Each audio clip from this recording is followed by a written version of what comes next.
Welcome to the show. Welcome to the show. Welcome to the show. Welcome to the show. Sam, what was your favorite quote? My favorite quote? Oh, No, we're gonna get to Sam. No, Sam's not supposed to. No, I don't say anything. Oh, okay. Sam doesn't do the hot takes, so now I'm just curious what his hot takes are. My favorite quote was, in fact, run, bitch, run.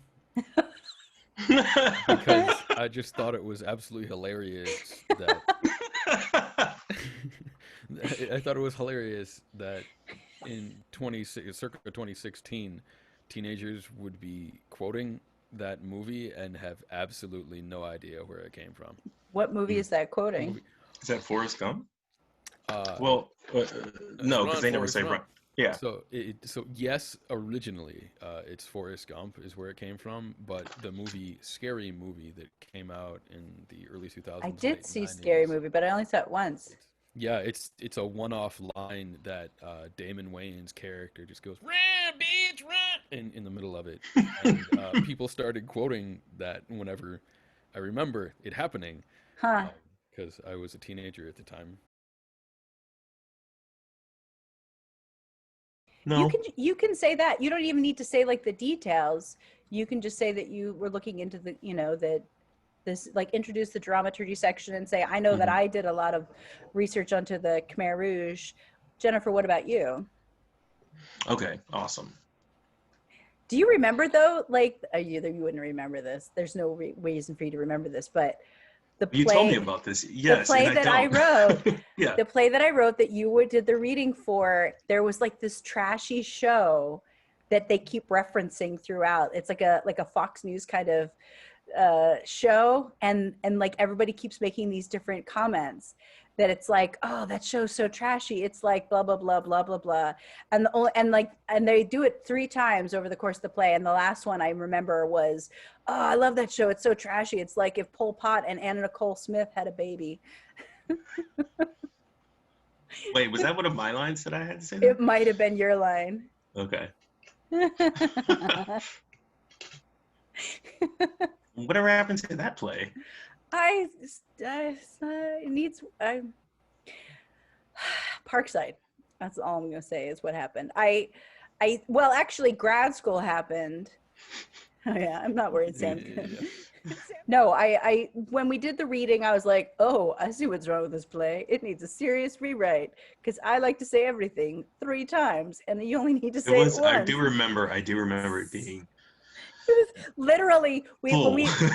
when we sat down, and like by the end of the first page, I was like, oh, I know what the problem is. I wish I had identified this before I got everybody in this room together, because now we're gonna sit here for 3 hours and read Yes. this stupid play. But I definitely wanted to work on it, but then I went off to grad school and didn't have time, and then I started in academia and didn't have time, and I at some point, when it was made clear to me in the tenure process that I needed to be doing other stuff, I started working on it, and I rewrote the first 3 scenes, and they look great now, but then my job started back up and I didn't have the time. So, but I still love that play. I think it's still a really good idea. I'm glad that I didn't finish it and try to produce it then, because I have a very different ending now. Oh, nice. She, a spoiler alert, does not wind up with the Rob character. Well, if I had the script, I'd chuck it. I'll email it to you so you can check it. I actually might still have, if I had a hard copy, if you didn't take it back, I'd probably still have it in storage. Mine is like, it's like within 10 feet of me right now. I still have it. I love it. It's over on the other side of the field. It's at my desk, which is on the other side of the room. It's on the other side of the field. I thought you meant Vermont. It's in the bleachers. Yeah. I brought it with me just in case. We're talking about plays. All right. Okay. Wolves, and he was like, nope, this is Jennifer's play to direct. This is not a play I should be directing.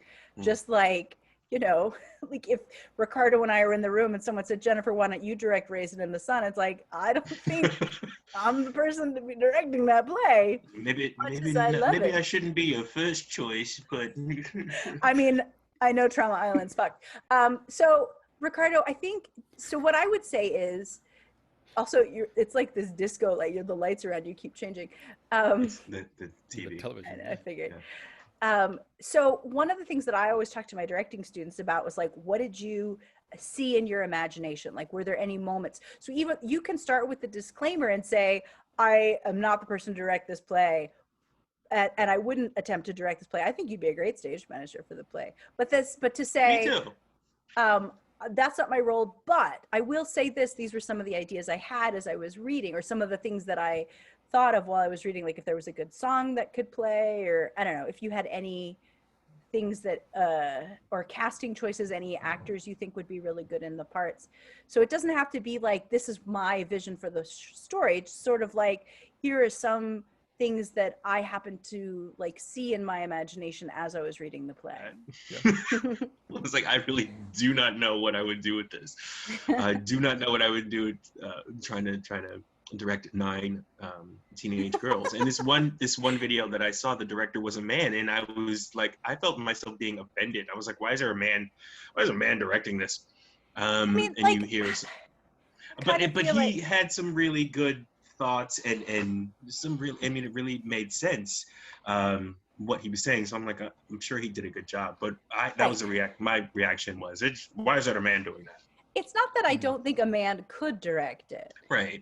Like I could direct Raisin in the Sun. I could direct In the Heights. Like I could do it, and I would do it with like tremendous love and passion. It's just, I think at some point you should step aside, you know, like just because you can do it doesn't mean you shouldn't like make room for someone who is a little, and like, I honestly hope that at some point we get to a place where it doesn't matter what your gender or your orientation or your race or your religion. Like, I wouldn't feel weird directing a, maybe I would, I don't know. Like, I feel like it's dangerous if the only thing we can do are things that fit in our exact boxes. But I think for so long, all the boxes have just been white men, and then to a certain extent, white people. So I feel like we just there needs to be a lot more representation before we get back to a place where it isn't going to matter. And you just take the person who's like really good at this kind of theater, or who has a very clear vision, but we're not there right now. Yeah. And one of the things I thought too, reading the play.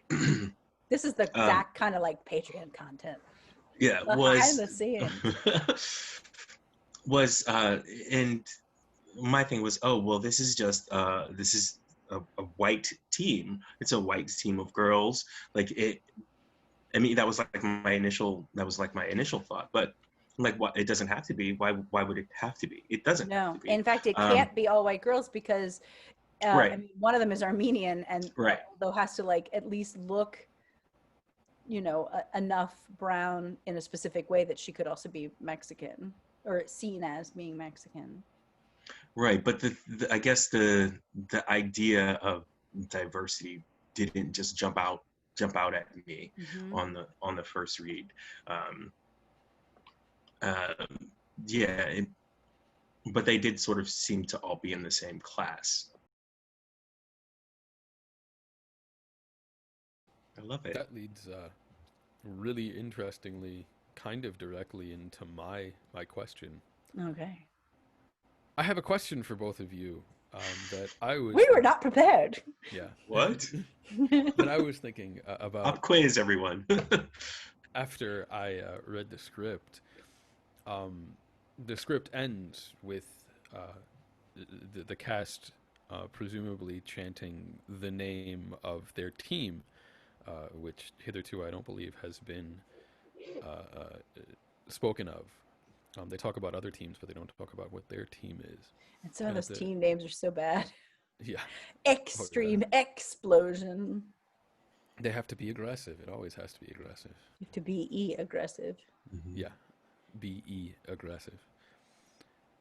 But they're chanting at the very end of the game, at the very end of the script, and then at the end of the script, my question is, does the team see the mom? Hmm.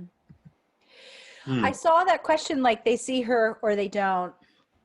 That I feel like is a conversation. If I was directing this, I would not make that decision for everybody. That is a conversation I would have with the cast. And that's something I would take a while to decide. I don't have an answer to that. I don't entirely have an answer for why the mom comes back at the end, like structurally speaking.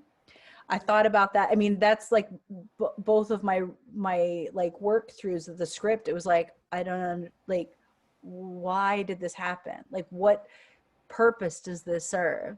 And I don't have an answer. And because I don't have an answer, I don't know how important it is. My instinct is to say that some of them see her and that it's kind of dependent on, you know, some of them have this tremendous awareness of what's going on around them in the world, and some of them are in their bubble.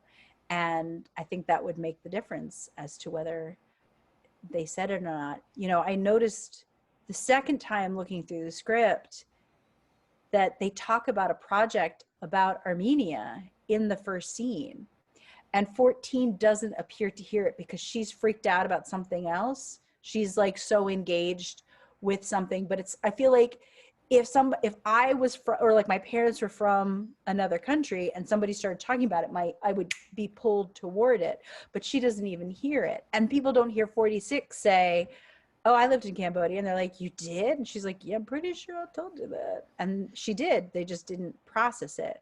Mm. So I do think that having a broader awareness is not something all of those characters have. So I think it would be something I would decide individually with the people playing the parts. Yeah, I definitely think that's a great way to approach that. I know when I first read that, it was kind of frustrating. I'm like, what do you mean they see her or they don't? Which is it? Which is it? But the second time I read through it, I felt like it doesn't matter if they see her or if they don't. I mean, they are actually, they've unified themselves to a point where even if they do see her, it doesn't matter. So I don't know. I feel like that's a great way to look at it, Jennifer. Making the decision with your cast. I feel like that's my For me, default. as If I don't have reading an answer, I'm just like, I don't have a clear vision, so I'll solve that with other people. with the cast, yeah. Yeah. But yeah, just by reading it, I feel like it. I don't know that it does matter if they see her. Yeah. It's not really an answer, but Yeah, this is definitely not exactly where I thought this was going to go. Where did you? What about you? Yeah. What did you think? Me? Yes. I don't think they see her. I think that they see the orange slices. How could they see the orange slices and not the person who has brought the orange slices? Because at The that person point, is much bigger. yeah, well, at that point, they're wolves. They are a pack at that point, and they.